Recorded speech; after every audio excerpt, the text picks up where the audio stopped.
بسم اللہ الرحمن الرحیم۔ محترم ناظرین، السلام علیکم۔ حضرت علی رضی اللہ عنہ کی پیدائش بعثت نبوی سے 10 سال قبل مکہ مکرمہ میں ہوئی۔ آپ نے اللہ کے نبی صلی اللہ علیہ وسلم کی زیر سایہ پرورش پائی۔ آپ کا نام علی، کنیت ابو الحسن اور ابو تراب، لقب حیدر کرار ہے۔ والد کا نام ابو طالب اور والدہ کا نام فاطمہ بنت اسد تھا۔ ابو طالب کی شادی اپنے چچا کی لڑکی سے ہوئی تھی، اس لیے حضرت علی رضی اللہ عنہ نجیب الطرفین ہاشمی اور آپ صلی اللہ علیہ وسلم کے حقیقی چچا زاد بھائی تھے۔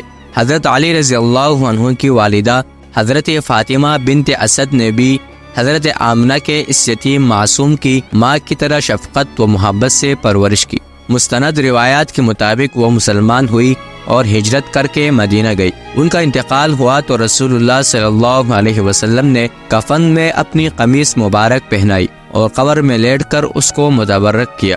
لوگوں نے اس عنایت کی وجہ دریافت کی تو فرمایا کہ ابو طالب کے بعد سب سے زیادہ اسی نیک سیرت خاتون کا ممنون احسان ہو۔ حضرت علی رضی اللہ عنہ آپ صلی اللہ علیہ وسلم کے چچا زاد اور داماد تھے۔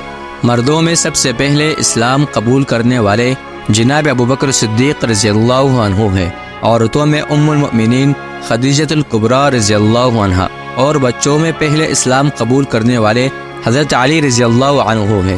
حضرت علی رضی اللہ عنہ سابقین اسلام میں شامل اور 10 مبشرہ بیعت رضوان، اصحاب بدر و احد میں سے بھی تھے، بلکہ تمام جنگوں میں ان کا کردار سب سے نمایاں تھا اور فاتح خیبر تھے۔ ان کی ساری ابتدائی زندگی محمد صلی اللہ علیہ وسلم کے ساتھ گزری۔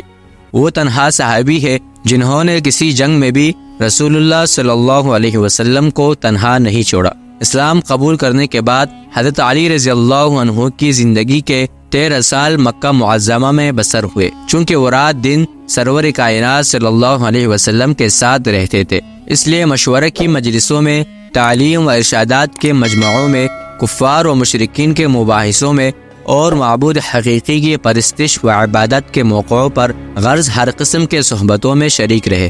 حضرت عمر بن خطاب رضی اللہ عنہ کے اسلام قبول کرنے سے پہلے سرزمین مکہ میں مسلمانوں کے لیے اعلانیہ خدا کا نام لینا اور اس کی عبادت و پرستش کرنا تقریباً ناممکن تھا۔ آن حضرت صلی اللہ علیہ وسلم چھپ چھپ کر اپنے معبود حقیقی کی پرستش فرماتے۔ حضرت علی رضی اللہ عنہ بھی ان عبادتوں میں شریک ہوتے۔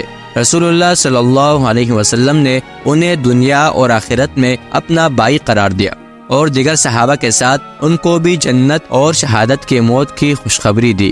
آپ کا حلیہ مبارک کچھ اس طرح تھا: قد میانہ، رنگ گندم گو، آنکھیں بڑی بڑی، چہرے پر رونق و خوبصورت، سینہ چوڑا، اس پر بال، بازو اور تمام بدن گٹا ہوا، پیٹ بڑا اور نکلا ہوا، سر میں بال نہ تھے، ریش مبارک بڑی اور اتنی چوڑی تھی کہ ایک مونڈے سے دوسرے مونڈے تک پھیلی تھی، آخر میں بال بالکل سفید ہو گئے تھے، اور شاید تمام عمر میں ایک مرتبہ بالوں میں مہندی کا خضاب کیا تھا۔ حضرت علی بن ابی طالب کے غیر معمولی زہد و ورع نے ان کی معاشرت کو نہایت سادہ بنا دیا تھا۔ کانا عموماً گرو کا پیکا کہتے تھے، عمدہ لباس اور قیمتی لباس سے بھی شوق نہ تھا، عمامہ بہت پسند کرتے تھے، چنانچہ فرمایا کرتے تھے کہ عمامے عربوں کی تاج ہے۔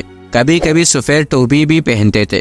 کرتے کی آستین اس قدر چھوٹی ہوتی کہ اکثر ہاتھ آدھے کھلے رہتے تھے۔ پیون لگے ہوئے کپڑے پہنتے تھے۔ لوگوں نے اس کے متعلق عرض کیا تو فرمایا، یہ دل میں خشوع پیدا کرتا ہے اور مسلمانوں کے لیے ایک اچھا نمونہ ہے کہ وہ اس کی پیروی کرے۔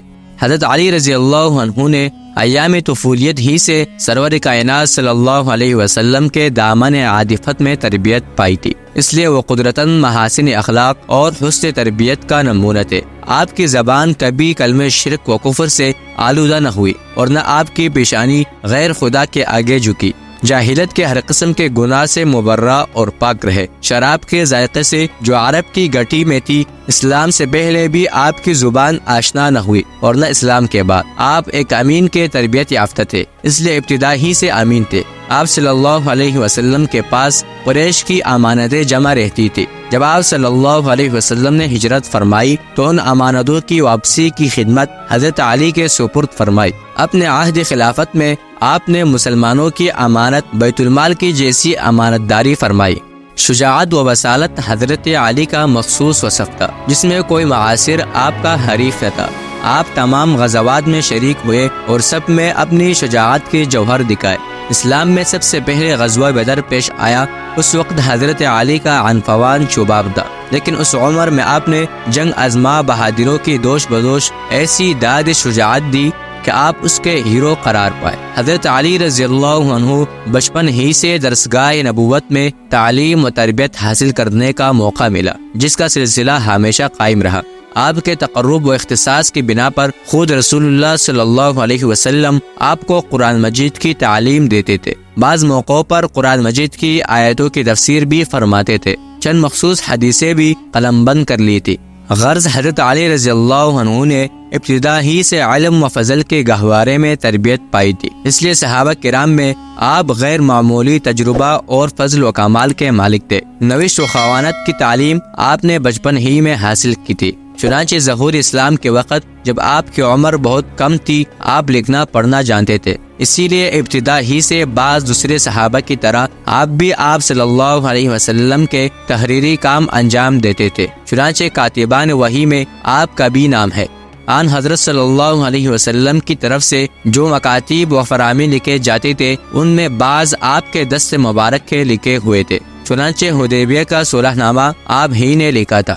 سن 2 ہجری میں سرور کائنات صلی اللہ علیہ وسلم نے ان کو دامادی کا شرف بخشا، یعنی اپنے محبوب ترین صاحبزادی سیدۃ النساء حضرت فاطمہ رضی اللہ عنہا سے نکاح کر دیا۔ حضرت عثمان رضی اللہ عنہ کی شہادت کے بعد اسلام کے چوتھے خلیفہ راشد کے طور پر سن 656 عیسوی سے 661 عیسوی تک حکمرانی کی۔ 20 رمضان 40 ہجری جمعہ کی رات کو یہ فضل و کمال اور رشد و ہدایت کا آفتاب ہمیشہ کے لیے غروب ہو گیا۔ حضرت حسن و حسین رضی اللہ عنہما نے تجہیز و تکفین کی اور پشت کوفہ پر نجف کی سرزمین میں دفن کیے گئے۔